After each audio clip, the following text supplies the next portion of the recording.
Olá pessoal, eu sou o André, sou professor de Química e esse é o nosso terceiro vídeo da série sobre Eletroquímica em uma abordagem voltada para o ensino médio. Antes de qualquer coisa, é importante ressaltar que vídeo não cumpre o mesmo papel que a aula presencial. Ele é uma ferramenta importante para levar conteúdo para os estudantes, mas não cumpre o mesmo papel não. E neste vídeo, nós vamos discutir os processos eletroquímicos não espontâneos, que são aqueles que precisam ser forçados pela utilização de uma corrente elétrica contínua, como por exemplo a eletrólise, bastante utilizada na obtenção de alguns metais que estão presentes no nosso cotidiano e que pode ser usada também para a gente obter gás hidrogênio, que é um gás combustível a partir da água. Bora para o conteúdo?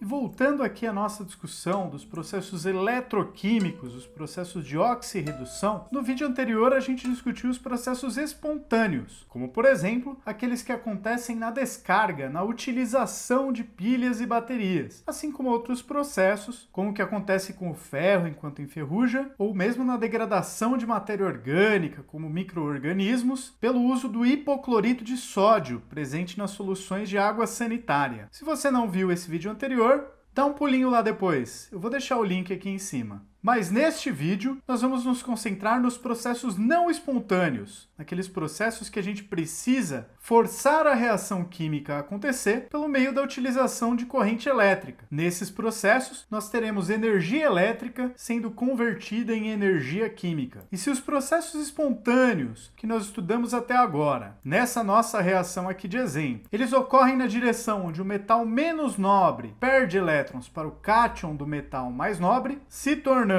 um cátion, sofrendo oxidação, e causando a redução do metal mais nobre, que vai passar do estado de oxidação mais 2, aqui no caso do cobre, para o estado de oxidação 0, formando o cobre metálico. Nos processos não espontâneos, que são o objetivo deste vídeo, nós vamos analisar as condições nas quais a reação acontece no sentido contrário, no sentido do metal mais nobre perder elétrons para o cátion do metal menos nobre, sofrendo oxidação e causando, por sua vez, a redução do cátion do metal menos nobre. Para que esse processo ocorra, eu preciso fornecer energia para o sistema por meio de uma corrente elétrica contínua. E esse processo não espontâneo, que nós vamos chamar a partir de agora de eletrólise, ele está relacionado com a descarga de íons, nos quais os cátions vão receber elétrons, reduzindo ou talvez até zerando a sua carga positiva, e os ânions vão perder elétrons, aumentando ou mesmo zerando a sua carga, deixando suas cargas menos negativas ou talvez mesmo formando substâncias neutras. Em ambos os casos, tanto no caso do cátion como no caso do ânion, esses processos serão chamados de descarga. Uma condição fundamental para ocorrer o processo de eletrólise é a presença de íons livres no sistema, que tenham mobilidade para se mover por esse sistema e chegar nos eletrodos do processo eletrolítico para poder sofrer descarga. E em que condições isso pode ser possível? Uma das formas de eu ter os íons livres aí nesse sistema, podendo circular pelo sistema, é se eu tiver a minha substância que vai sofrer eletrólise fundida no seu estado líquido. Normalmente esse processo precisa de altas temperaturas para acontecer. Imagine, por exemplo, que eu queira derreter, fundir o cloreto de sódio, nosso sal de cozinha. Eu preciso de temperaturas bastante elevadas para isso. Eu simbolizei aqui como se o sistema estivesse sendo aquecido por uma chama, mas isso também pode ocorrer por um aquecimento com resistências elétricas ou coisa do tipo. Outra forma de eu ter íons livres disponíveis na solução para passar por esse processo eletrolítico é se eu tiver meu eletrólito, minha substância que vai sofrer eletrólise, em solução, dissolvida ali normalmente em água. Essa é uma outra possibilidade. No caso da eletrólise, onde eu aqueço para fundir o material que vai passar por esse processo, nós chamamos de eletrólise ígnea. E no caso do processo onde eu dissolvo esse material, normalmente em água, para poder fazer eletrólise, vou chamar de eletrólise em solução.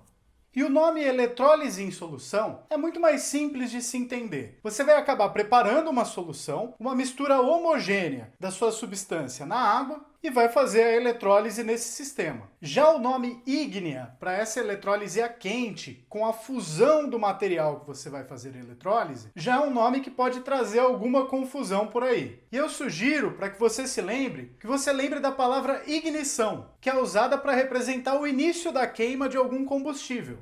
Outras variações que a gente pode ter no processo de eletrólise é esse processo ser realizado com eletrodo inerte ou com eletrodo ativo. E aqui a diferença está bem evidenciada no nome. Um eletrodo inerte é aquele que apenas conduz corrente elétrica, serve apenas como um caminho dos elétrons ali naquele processo. Já um eletrodo ativo, além de conduzir a corrente elétrica, de ser um caminho para os elétrons nesse processo, é um eletrodo que participa de alguma forma da reação. Mas essa diferença vai ficar muito mais simples de perceber um pouco mais para frente em alguns exemplos. Vamos considerar inicialmente o processo de eletrólise ígnea e, como exemplo, vamos usar a eletrólise ígnea do cloreto de sódio, NaCl, o nosso sal de cozinha que nós estamos acostumados.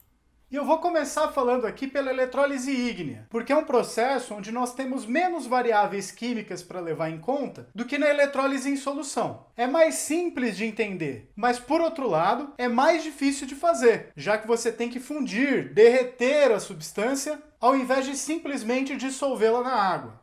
E para entender um pouco desse processo da eletrólise ígnea do cloreto de sódio, nós vamos imaginar inicialmente um processo espontâneo, que é o processo contrário daquele que a gente quer fazer com a eletrólise. E esse processo seria a formação do cloreto de sódio, do NaCl, a partir de sódio metálico no estado sólido e de gás cloro. Esta reação é uma reação bastante espontânea, que inclusive envolve uma baita liberação de energia. Para a reação da forma que está apresentada aqui, 2 de Na sólido mais 1 de Cl2 gasoso, formando 2 de NaCl sólido, o ΔH dessa reação é menos 822,306 kJ, ou seja, menos 411,153 kJ para cada mol de cloreto de sódio que é formado.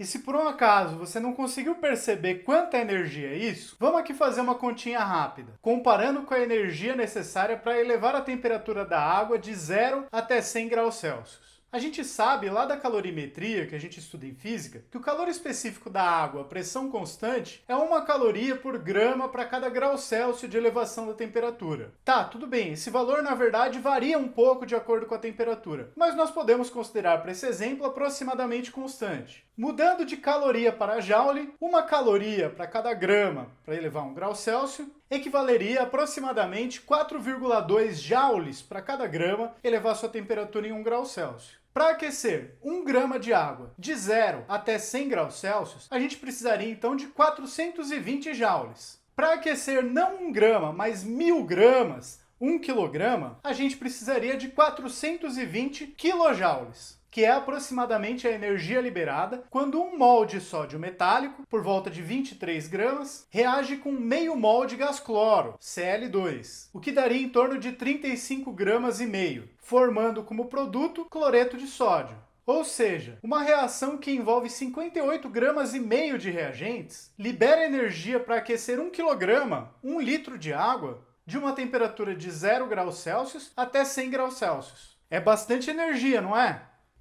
E as semi-reações de oxidação e redução envolvidas neste processo são as seguintes. 2 mols de sódio liberam 2 mols de elétrons, formando 2 mols de cátion sódio. E como o sódio está perdendo elétrons, esta reação seria a reação de oxidação. Por outro lado, 1 mol de gás cloro, Cl2, recebe 2 mols de elétron, formando 2 mols de ânions cloreto, Cl-. E como neste caso o cloro está recebendo elétrons, esta semi-reação é uma reação de redução. Mas o que nos interessa neste momento não é esse processo espontâneo da formação do cloreto de sódio a partir de sódio metálico e gás cloro, mas sim o processo não espontâneo, seu processo inverso, onde o cloreto de sódio, NaCl, é transformado em sódio metálico e gás cloro. E para compreender esse processo, nós precisamos reverter tanto a reação geral como cada uma das semi-reações, de modo que os cátions sódio, Na+,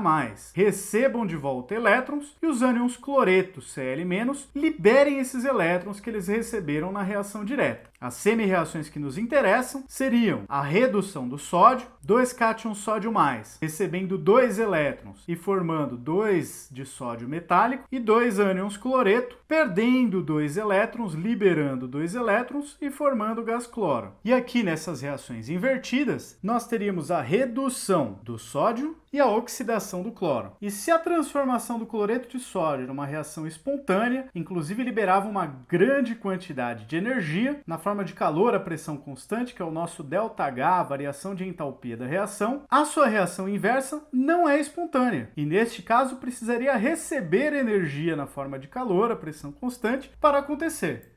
E eu chamo a atenção de vocês para o fato de que o ΔH não é o único fator para a gente determinar se uma reação é espontânea ou não é espontânea. A variação da entropia, ΔS, aquela propriedade relacionada com a segunda lei da termodinâmica, também cumpre um papel fundamental. Mas esse tipo de consideração normalmente é muito pouco tratada durante o ensino médio.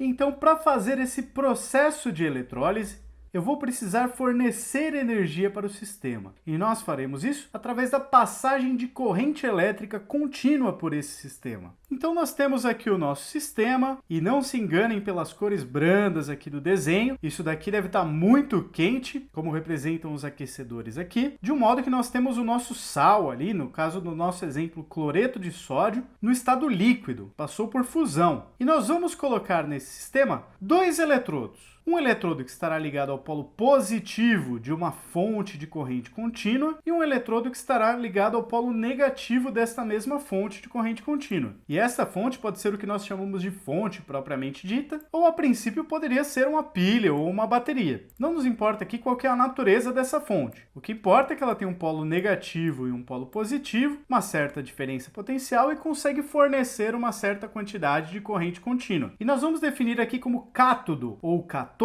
o nosso eletrodo que está ligado ao polo negativo da nossa fonte de corrente contínua. E como ânodo ou anodo, o eletrodo que está ligado ao polo positivo da fonte do circuito. Reparem que o que nós estamos chamando aqui de cátodo e ânodo aqui na eletrólise é um pouco diferente daquilo que nós fazíamos no caso da pilha. Na nossa pilha, que foi assunto do vídeo anterior, o polo positivo da pilha que nós montamos era chamado de cátodo e o polo negativo da pilha que nós montamos era chamado de ânodo. Aqui na eletrólise, o eletrodo que está ligado ao polo negativo da fonte é o cátodo e o eletrodo que está ligado ao polo positivo da fonte é o ânodo. Mas uma coisa é comum aos dois casos. Aqui na eletrólise, no cátodo, que está ligado ao polo negativo, é onde ocorrerá a reação de redução dos cátions. Lá na pilha, no cátodo, também acontecia a redução. Os cátions cobre chegavam no eletrodo de cobre, recebiam os elétrons do circuito e passavam para o processo de redução, viravam cobre zero, cobre metálico. Aqui na eletrólise também, os cátions sódio chegarão nesse eletrodo que está ligado ao terminal negativo, receberão elétrons e sofrerão redução. Já no polo positivo, que aqui na eletrólise é chamado de ânodo, acontece a reação de oxidação. Os ânions cloreto do cloreto de sódio, que estão em solução, vão se aproximar desse eletrodo, que é o eletrodo que está ligado ao polo positivo da fonte, e vão descarregar, vão soltar seus elétrons, vão liberar elétrons, vão sofrer oxidação. Na pilha era a mesma coisa. Também no ânodo era o eletrodo onde acontecia a oxidação. O zinco sofria oxidação, deixava de ser zinco metálico e passava a ser cátion zinco. Só que na pilha, o ânodo, onde ocorre a oxidação, era o polo negativo, e o cátodo, onde ocorre a redução, era o polo positivo. Já na eletrólise, o ânodo, onde continua acontecendo a oxidação, é o que está ligado ao polo positivo da fonte. E o cátodo, que continua sendo o eletrodo onde acontece a redução, está ligado ao polo negativo da fonte.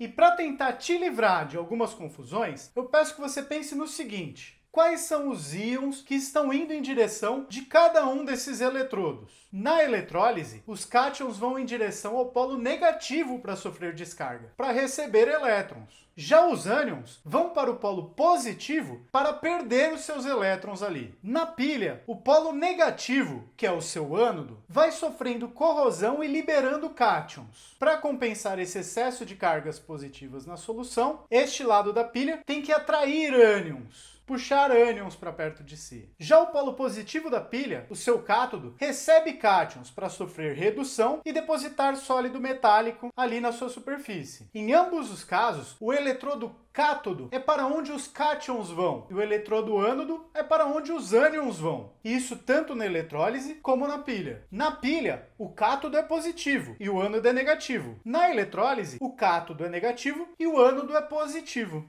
E eu sempre recomendo que vocês analisem com muito cuidado a comparação entre os eletrodos da eletrólise e os eletrodos da pilha, porque isso aqui é sempre uma fonte de muita confusão. E eu vou começar a analisar aqui alguns exemplos. E aqui neste momento vale a pena a gente analisar como é que esse processo é feito em escala industrial. Como que é obtido sódio metálico e gás cloro a partir da eletrólise ígnea do cloreto de sódio. Nós temos ali o cloreto de sódio fundido a altíssimas temperaturas. Normalmente os eletrodos onde vão ficar o polo negativo da fonte vão ser de ferro, então você vai ligar um terminal negativo de uma fonte de corrente contínua ali. E o eletrodo positivo, ele não pode ser ali um metal, ele tem que ser um pouco mais resistente à oxidação, porque vai formar gás cloro. Gás cloro é um oxidante potente, e isso causaria corrosão do eletrodo com uma certa facilidade. Então é comum nós termos um eletrodo de grafita no polo onde será formado o gás cloro. O gás cloro formado no eletrodo de grafita é captado por uma tubulação de gás, e o sódio metálico formado aqui no terminal negativo, posso ter aqui uma barra de ferro ligada a uma chapona de ferro aqui como polo negativo, vai ser captado num outro reservatório. Reparem que aqui também na eletrólise, nós também podemos calcular com base nos potenciais de redução e de oxidação, pelo menos uma estimativa da diferença de potencial que precisa ser aplicada para que esse processo possa ocorrer. E pegando aqui o potencial padrão de redução do sódio, então a reação de redução do sódio tem um potencial padrão de menos 2,71. E o potencial padrão de redução do cloro, reação de redução do cloro está associada a ele um potencial padrão de redução positivo de mais 1,36. Esses sinais são esperados porque nós sabemos que o sódio tem uma tendência a sofrer oxidação e não redução. E o cloro, por sua vez, tem uma tendência a sofrer redução. Mas no processo de eletrólise nós vamos forçar o processo inverso. A diferença de potencial envolvida nesse processo de eletrólise é novamente uma diferença entre potenciais do mesmo tipo, no caso aqui eu peguei de redução, da reação que ocorrerá no cátodo, que aqui na eletrólise é o polo negativo, e o potencial padrão da reação que ocorrerá no ânodo, que aqui na eletrólise é o polo positivo. Para essa reação, a diferença de potencial calculada é de menos 4,07 volts. E aqui nós esperamos mesmo que seja uma diferença negativa, porque essa é a diferença de potencial que nós temos que fornecer ao sistema, e não a diferença de potencial que o sistema oferecia, do modo que acontecia ali nas pilhas que nós discutimos no vídeo anterior. Do ponto de vista das reações químicas envolvidas, o aquecimento, aqui a elevação dessa temperatura, causa a dissociação do sal, 2-cloreto de sódio sólido, formando 2 cátions sódio no estado líquido, mais 2 ânions cloreto no estado líquido. No cátodo, que aqui na eletrólise é polo negativo, os 2 cátions sódio irão receber 2 elétrons, formando 2 sódio metálico, sódio sólido. Já no anodo, que aqui na eletrólise é o polo positivo, para onde os ânions vão se direcionar, 2 ânions cloreto chegam no anodo, recebem 2 elétrons e viram gás cloro, Cl2. Neste conjunto de reações,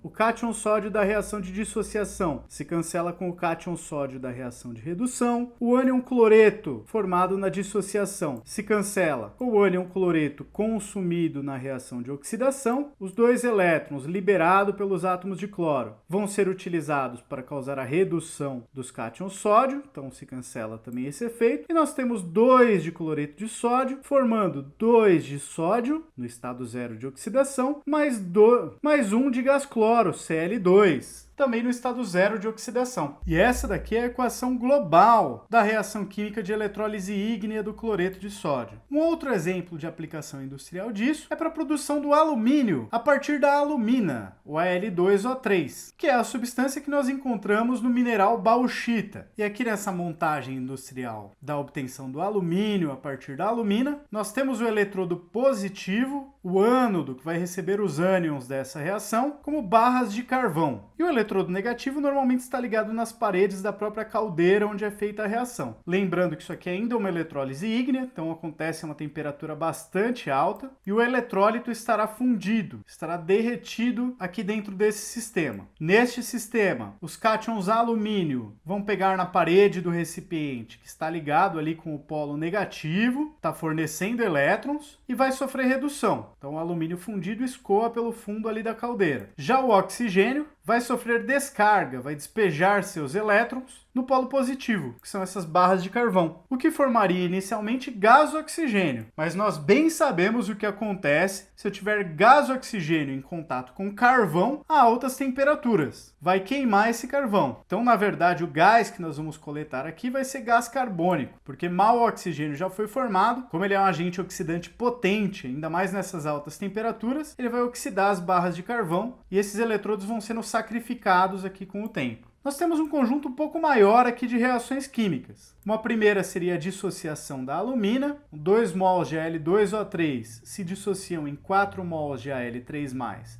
e 6 mols de O2-. Temos a reação de redução, que acontece no cátodo, no polo negativo, aqui no caso da eletrólise, que é a descarga do cátion, 4Al3+, mais 12 elétrons, formando 4Al, estado de oxidação zero. Temos também a descarga do ânion, que acontece nas barras de grafite, onde os 6 mols de O2- vão liberar 12 elétrons, 2 de cada um dos 6, formando 3 mols de O2, e mal formou esse O2 já reage com o carbono dessas barras de carvão, formando o CO2. Aqui também é uma reação de óxido-redução paralela que acontece aqui. O O2 que mal foi oxidado já vai se reduzir de novo às custas da oxidação desse carbono. Cortando tudo que se repete do lado esquerdo e do lado direito para obter a equação global, os 4Al3+ da dissociação da alumina se cancelam com os 4Al3+ da reação de redução que acontece no cátodo. Os 6 O2- formados na dissociação se cancelam com os 6 O2- consumidos na reação do ânodo, na reação de oxidação. Os 12 elétrons que o alumínio recebeu se cancelam com os 12 elétrons que o oxigênio perdeu. E por fim o O2 que seria formado, mas que como foi formado em contato com o carvão, os 3 mols de O2 que eu formo são 3 mols que são consumidos queimando este carvão para formar CO2. E a reação global, 2Al2O3 mais 3 de carbono, formando 4 de alumínio metálico, número de oxidação zero, mais 3 de CO2.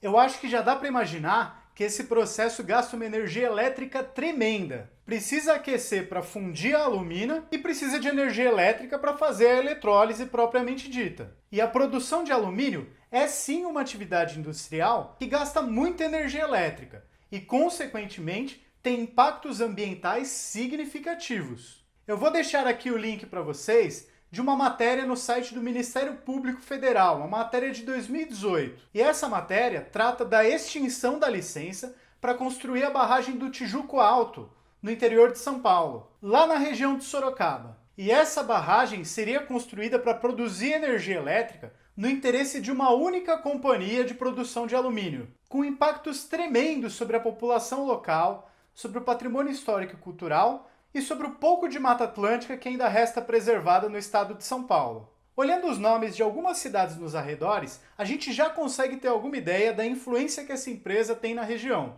Na região temos cidades com nomes como Votorantim, que na época da fundação da empresa era um bairro, mas foi daí que veio o nome do conglomerado de empresas de onde essa companhia de alumínio faz parte. E tem até uma cidade na região que recebe o nome de alumínio.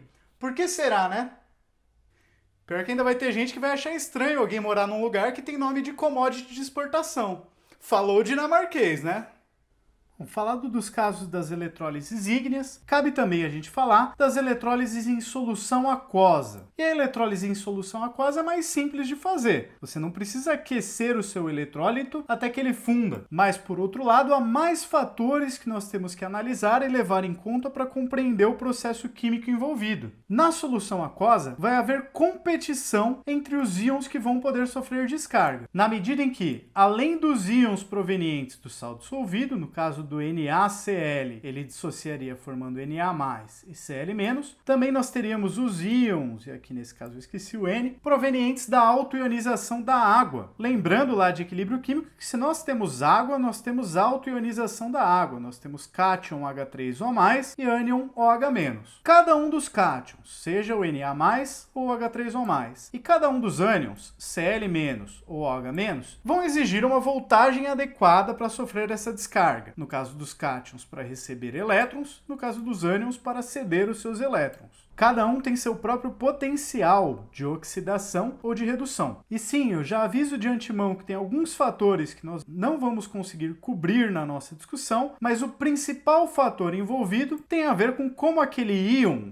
o cátion ou o ânion, tende a reagir na reação espontânea. No caso de um metal ou de um cátion que está oxidado, precisa ser reduzido. Quanto menos reativo for esse cátion na reação espontânea, ou seja, quanto menor é a tendência dele de perder o elétron para formar esse cátion que nós temos aqui, menor é a voltagem necessária para que ele sofra descarga. Aquele elemento que tem mais dificuldade de perder elétrons para formar o cátion precisa de pouca voltagem para receber de volta seus elétrons. Se é difícil tirar os elétrons de um elemento, ele é pouco reativo na reação espontânea de oxidação, é fácil devolver os elétrons para esse elemento depois que ele perdeu. Eu preciso de uma menor voltagem para descarregar. Então, no caso aqui da descarga dos cátions, quanto mais eletropositivo, quanto mais reativo for o cátion, e reparem aqui que essa ordem aqui está invertida com relação ao que a gente viu quando a gente viu a tendência dos metais a perder ou ganhar elétrons. Nós temos os menos reativos, os mais nobres aqui em cima, e os mais reativos aqui embaixo. Então, quanto mais reativo, quanto mais eletropositivo, quanto mais para baixo nessa série,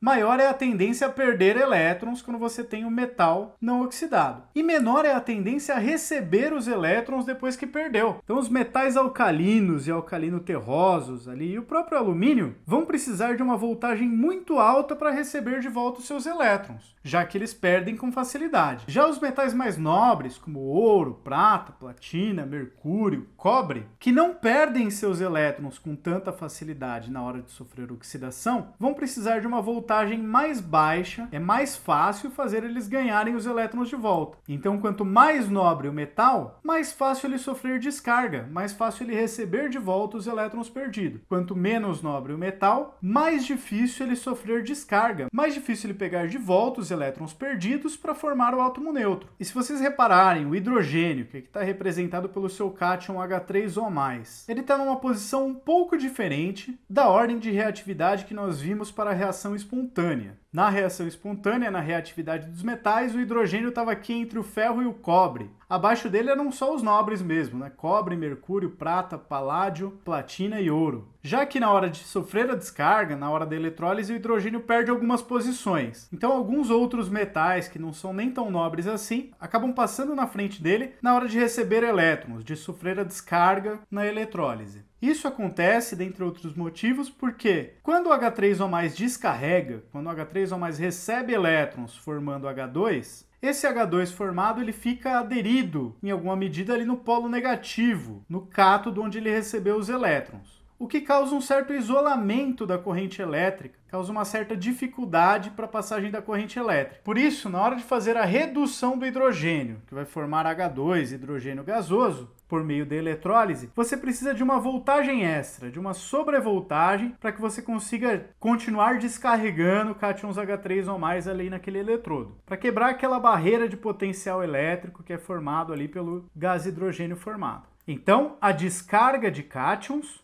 são íons com carga positiva, vão sofrer descarga recebendo elétrons e sofrendo, portanto, redução. Quanto menor a tendência a perder, mais fácil do átomo ganhar elétrons. Quanto maior a tendência a perder elétrons no átomo neutro, mais difícil aquele cátion receber os elétrons de volta.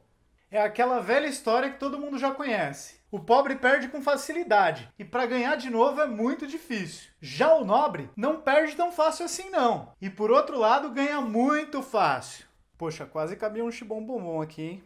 Já no caso da descarga dos ânions, aí nós estamos falando do outro eletrodo, do eletrodo ânodo, no caso aqui que está ligado ao polo positivo da fonte de corrente contínua. Os ânions vão perder elétrons, vão sofrer oxidação. Então, a princípio, nós vamos usar como critério a eletronegatividade. Quanto mais eletronegativos os elementos que formam o ânion, maior é a tendência a atrair os elétrons para perto de si, a segurar os elétrons. Normalmente, de maneira geral, será menor a sua capacidade de doar. Quanto mais eletronegativo, menos tendência a doar, a perder esses elétrons. Consequentemente, o ânion menos eletronegativo vai descarregar primeiro, vai ter prioridade na hora de descarregar. Então, no caso aqui da reatividade, observando a situação dos ametais, como ela é o processo inverso ao espontâneo, processo não espontâneo, se a reatividade dos ametais esperada espontaneamente, é eles receberem elétrons, o ametal mais reativo é aquele que recebe elétrons com mais facilidade. O ametal menos reativo é aquele que recebe elétrons com mais dificuldade. Então, na hora de perder, a ordem é inversa. O flúor, como um ametal, como um receptor de elétrons nas condições espontâneas, ele recebe muito fácil. Já os metais têm dificuldade de receber elétrons, ainda mais em processos espontâneos. Num processo eletrolítico, num processo de eletrólise, o flúor, que é o mais eletronegativo de todos os elementos, vai ser o último na fila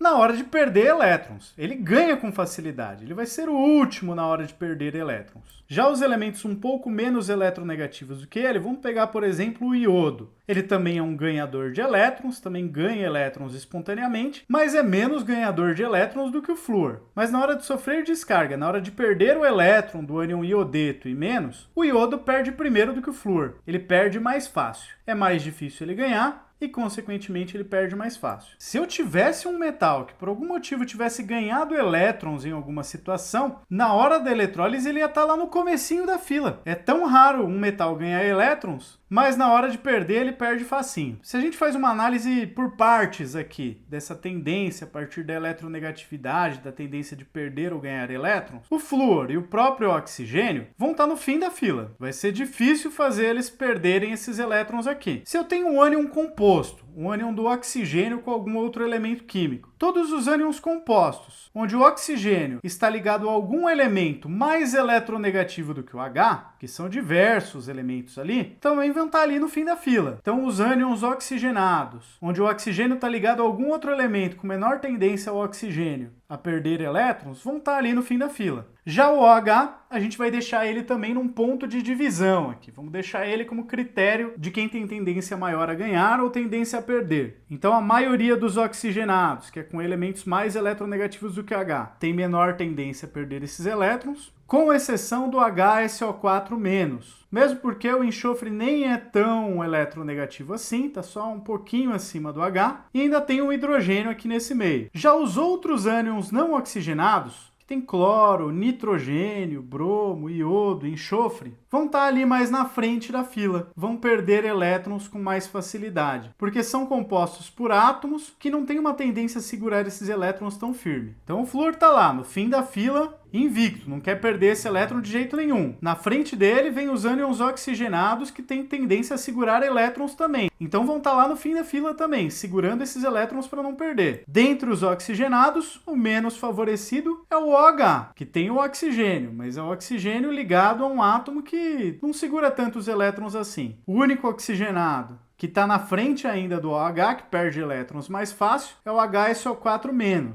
E depois na frentona da fila, os pobres mortais, dos cloretos, brometos, iodetos, os ânions não oxigenados, que vão ser os primeirões a perder elétrons. Vão perder elétron com muita facilidade. Vão sofrer descarga, perder esses elétrons bem facilmente mesmo. E aí, quando eu faço uma eletrólise em solução aquosa, eu sempre tenho que avaliar qual será o cátion e qual será o ânion que tem a maior tendência a sofrer descarga. Então, se eu tenho água e cloreto de sódio, uma salmoura, água com sal, o cátion que eu tenho vindo da água é o H3O+, e o cátion que eu tenho vindo do sal é o Na+. Quem tem maior tendência a sofrer descarga? Quem tem maior tendência a ganhar elétrons entre esses cátions? Ora, o sódio é um metal que, quando não está oxidado, ele perde elétron com facilidade. Ele é um metal que está longe de ser nobre. Então, ele tem menor tendência que o H3O+, a encontrar os elétrons no polo negativo e pegar para ele. Quem vai ter preferência por sofrer descarga é o cátion H3O+. Já analisando os ânions, se nós temos água e nós temos cloreto de sódio, os ânions que nós temos são o cloreto, que vem do sal, e o OH- que vem da água. Poxa, o OH-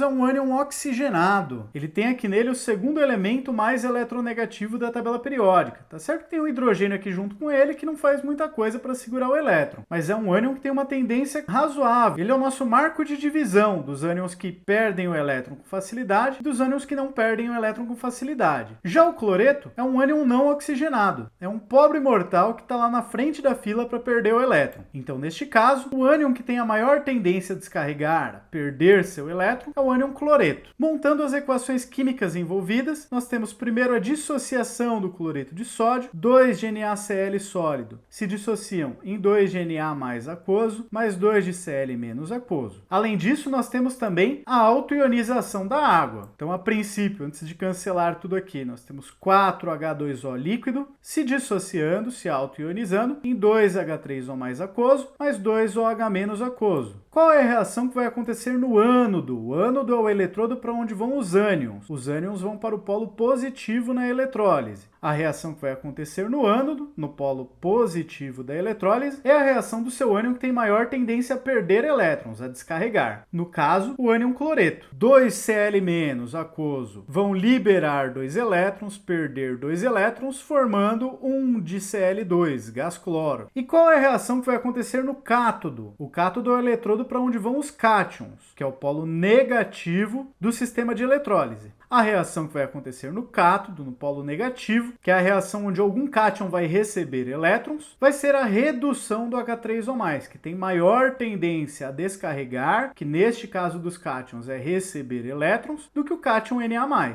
Então, no cátodo, 2 de H3O+ aquoso vão receber 2 elétrons, formando 2 de H2O líquido mais 1 de H2 gasoso. O Cl- da dissociação do NaCl se cancela com o Cl- da oxidação no ânodo, os 2H3O+, da autoionização da água, se cancelam com os 2H3O+, que vão ser consumidos na redução que ocorre no cátodo, os 2 elétrons que os cloretos perderam se cancelam com os 2 elétrons recebidos pelos 2H3O+, e 2 das águas dos H2Os formados na reação de redução do cátodo compensam parcialmente as 4 águas que haviam sido consumidas na autoionização. Então, ao invés de 4, nós teremos 2. A reação global, 2 de NaCl mais 2 de H2O, formando 1 de H2 mais 1 de Cl2, ambos gases, mais 2 cátions Na+, aquoso, mais 2 ânions OH- aquoso. Reparem que neste processo de eletrólise do cloreto de sódio, NaCl, em solução aquosa, os produtos formados são gás hidrogênio, gás cloro e soda cáustica, o cátion e o ânion da soda cáustica. Se eu evaporar depois essa água, vai sobrar soda cáustica. Já na eletrólise ígnea, sem a presença de água, do cloreto de sódio, mesma substância que está sendo feita a eletrólise, os produtos formados são sódio metálico e gás cloro. Tudo bem, o gás cloro é comum, é um produto igual nas duas reações, mas eu só consigo formar sódio metálico na eletrólise ígnea. Na eletrólise em solução aquosa, ao invés do sódio sofrer a descarga, eu vou formar gás hidrogênio e vai sobrar na solução soda cáustica, hidróxido de sódio, com o sódio ainda como cátion, sem sofrer redução. Então, o mesmo sal, cloreto de sódio, no processo ígneo forma alguns produtos e no processo em solução aquosa forma produtos diferentes. Eu poderia imaginar também algum outro processo que envolvesse algum outro sal, onde o cátion do sal tivesse uma maior tendência a sofrer descarga do que o cátion da água. Eu poderia ter, por exemplo, um sal com cátion cobre. O cobre é um metal nobre, ele tem uma maior tendência do que o H3O+, a sofrer descarga, a receber elétrons e passar pelo processo de redução na eletrólise. E que tivesse um ânion com menor tendência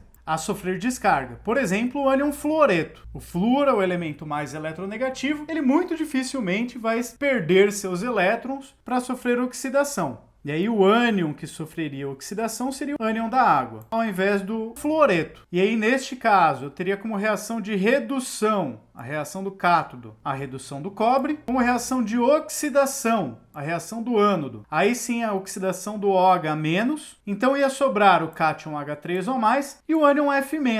E aí, nesse caso, eu teria uma solução ácida no final, porque eu ia consumir o OH- e deixar sobrar H3O+. E reparem no seguinte, na eletrólise do cloreto de sódio, NaCl, em solução aquosa, a reação consumia H3O+, e deixava sobrar um excesso de OH-. E aí a solução final ficava básica, ficava alcalina, formava soda cáustica, NaOH na solução. Por outro lado, na eletrólise do fluoreto de cobre em solução aquosa, a reação consumiria OH- da água e deixaria sobrar um excesso de H3O+, deixando meio ácido, formando ácido fluorídrico, HF. Então, se antes de cada uma das eletrólises eu colocasse umas gotinhas de fenolftaleína em cada uma das soluções, considerando que fenolftaleína é um indicador químico que é incolor em soluções ácidas e neutras e apresenta uma cor violeta quando está em soluções básicas, alcalinas. Em qual dos dois casos a solução final depois da eletrólise mudaria de cor para violeta? Essa eu vou deixar para vocês responderem. Então nós temos as seguintes situações. Uma eletrólise, onde quem vai sofrer a descarga é o cátion da água e o ânion do sal, que é o caso do cloreto de sódio. Uma situação, como eu citei aqui, onde quem vai sofrer a descarga é o cátion do sal e não da água, e o ânion da água, como seria o caso do fluoreto de cobre. E nós podemos também ter uma situação onde quem vai sofrer a descarga vai ser o cátion e o ânion da própria água. E um exemplo disso seria se nós tivéssemos o sal sulfato de sódio, Na2SO4. Comparando os cátions que tem presentes, o H3O+, que veio da água, e o Na+, que veio do sal, o H3O+, tem uma maior tendência a ganhar elétrons, a sofrer descarga ali no polo negativo da eletrólise. Entre o OH-, que veio da água, e o SO4 2-, que veio do sal, o SO4 é um ânion oxigenado, com um elemento mais eletronegativo do que o hidrogênio. Então ele tem menor tendência a sofrer descarga. Quem vai sofrer descarga é o OH-. O OH- sofreria descarga nesse caso. Então, nesse caso, o papel que o sal vai cumprir vai ser pura e simplesmente de aumentar a condutividade elétrica ali do sistema. A água pura tem uma condutividade elétrica muito baixa, mas se eu dissolver sulfato de sódio, que é um sal, vou ter esses íons sódio e esses íons sulfato, que vão facilitar a condução de eletricidade naquele meio, mas não vão participar da reação efetivamente. Nós temos a dissociação do sal, a autoionização da água, 8H2O líquido, formando 4H3O+,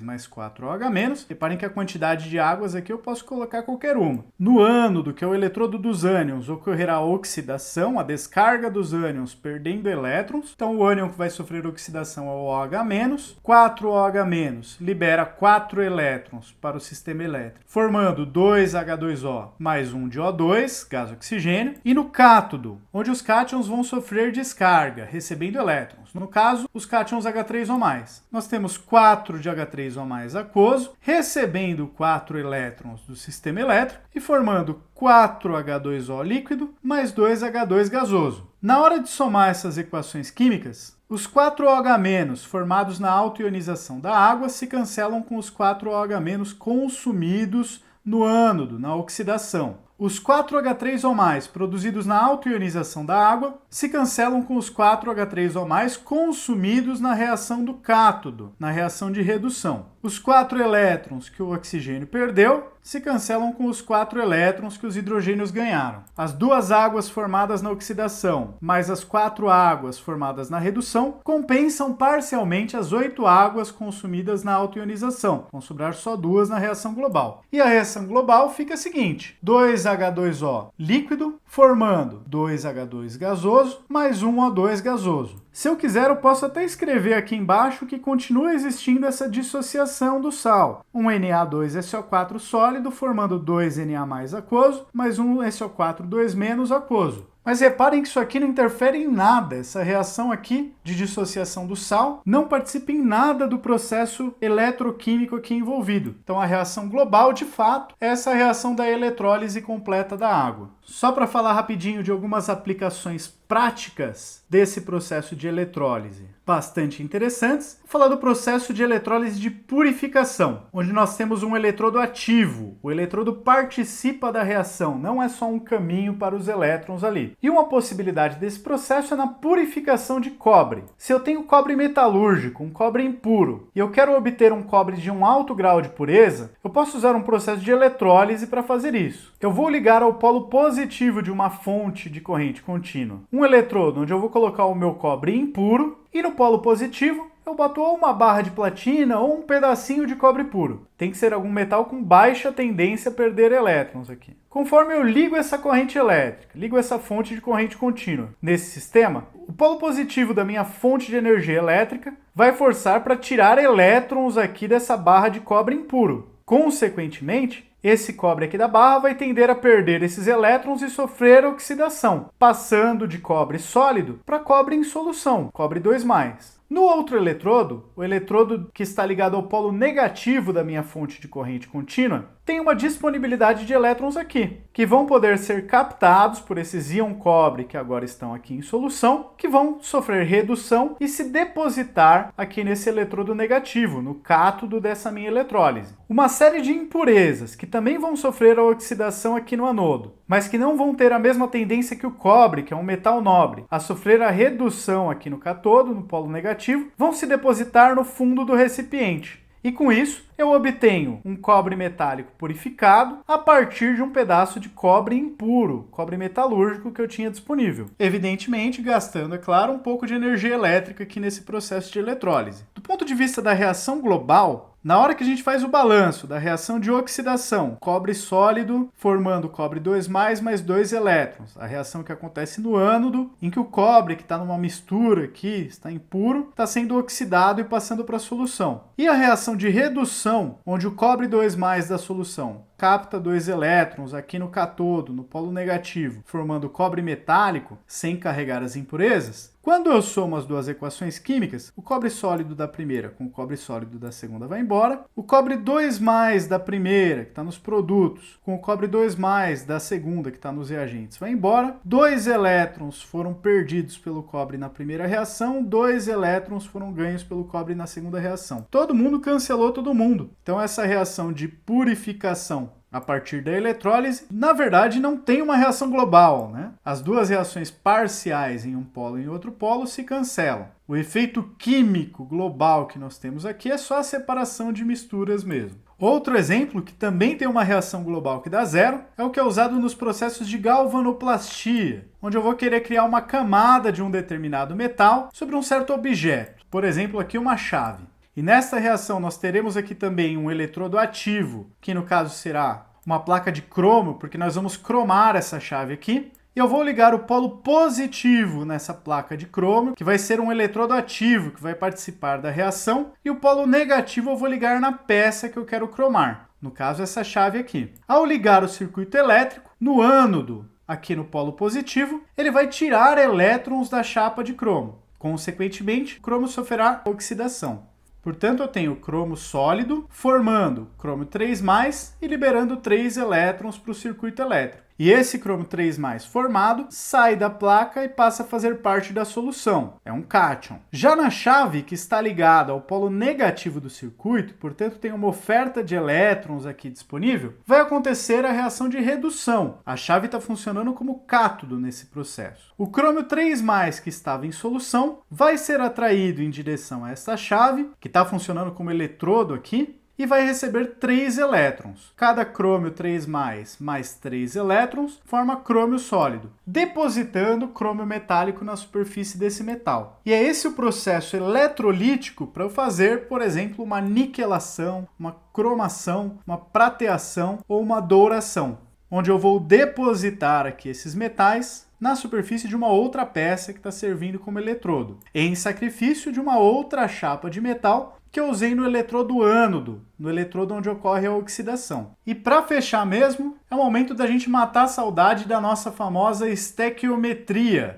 E neste caso aqui, nós vamos acompanhar as quantidades dos elétrons envolvidos no processo de eletrólise. E aí a massa das substâncias formadas aqui pela eletrólise, reduzidas ou mesmo oxidadas, em cada um dos polos desse sistema, ela guarda alguma relação com a quantidade de carga elétrica que foi recebida pelas substâncias aqui no cátodo ou que foi fornecida pela substância aqui no ânodo. De um modo que, se uma dada quantidade de carga elétrica forma uma massa m de substância, 2 vezes aquela quantidade de carga elétrica formarão o dobro da quantidade de substância em cada um dos eletrodos. Para saber a quantidade de carga elétrica que é fornecida a um sistema de eletrólise, a partir das informações do circuito, eu preciso conhecer a intensidade da corrente elétrica, que é dada em ampere, que nada mais é que coulomb dividido por segundo, e preciso saber o tempo que aquele processo eletrolítico aconteceu, o tempo que a bateria ficou ligada ali no meu sistema de eletrólise. Multiplicando a corrente elétrica em ampere pelo tempo em segundos, eu obtenho a carga em coulomb, que foi transferida nesse processo. recebida pelos cátions aqui no cátodo e fornecida pelos ânions aqui no ânion. Tem que ser a mesma carga. Se os cátions receberam uma certa quantidade de carga aqui, a carga perdida pelos ânions no outro eletrodo tem que ter sido a mesma quantidade também. Eu vou aplicar as leis de Faraday associadas à estequiometria da eletrólise. E o raciocínio é muito simples. Se eu tenho as reações do ânodo e do cátodo balanceadas certinho, e eu preciso encontrar a massa ou o número de mols ou qualquer quantidade associada a uma substância formada nesse processo de eletrólise, eu vou precisar seguir o seguinte raciocínio. A carga de um elétron é a carga elementar. É 1,6 aproximadamente vezes 10 a menos 19 Coulomb. Qual que seria a carga de 1 mol de elétrons? Seria a carga de 6 vezes 10 a 23 elétrons. Se um elétron tem carga 1,6 vezes 10 a menos 19, 6 vezes 10 a 23 elétrons tem quanto de carga? Tem carga x. E aí, multiplicando 6 vezes 10 a 23 por 1,6 vezes 10 a menos 19, eu obtenho esse número mágico aqui, que é aproximadamente, aqui dentro dos dados que eu tenho disponíveis, 96.486 Coulomb. E repare que esse aqui é um dado geral, é um dado que a gente pode usar em diversos problemas, porque ele é a carga elétrica contida em 1 mol de elétrons, em 6 vezes 10 a 23 elétrons. Então nós podemos dizer até que de uma maneira geral, elétrons correspondem a 96.486 coulombs por mol, que também é conhecida como a constante de Faraday. Se eu conheço a quantidade de matéria N em mols de elétrons que atravessam o circuito, eu posso relacioná-la com a carga elétrica necessária para essa eletrólise. Então, os 96.486 aproximadamente Coulomb correspondem a 1 mol de elétrons. Qual que seria a carga correspondente a N mols de elétrons? A carga correspondente a N mols de elétrons seria N vezes 96.486 Coulomb. Voltando aqui em alguns exemplos que nós tínhamos, para formar 2 mols de sódio, nós precisávamos de 2 elétrons envolvidos nesse processo. São 2 elétrons que a nossa fonte de corrente contínua empurra em direção ao sódio e puxa do cloro. Então, para cada 2 mols de sódio, eu precisaria de 2 Faraday, 2 vezes essa constante, em carga elétrica. Conhecendo a corrente elétrica fornecida pelo meu circuito e dividindo a carga que eu quero pelo tempo, eu sei quanto tempo eu preciso para formar a quantidade de sódio metálico que eu queria, aqueles 2 mols, por exemplo. Para cada 2 mols de gás hidrogênio produzidos na eletrólise da água, eu precisava de 4 mols de elétrons envolvidos. Então, para cada mol de gás hidrogênio, eu preciso de 2 mols de elétron na prática. 2 mols de elétrons são 2 vezes 96.486 Coulomb. Essa seria a carga elétrica necessária para produzir 1 mol de H2, e não 2, como aparecia na reação lá.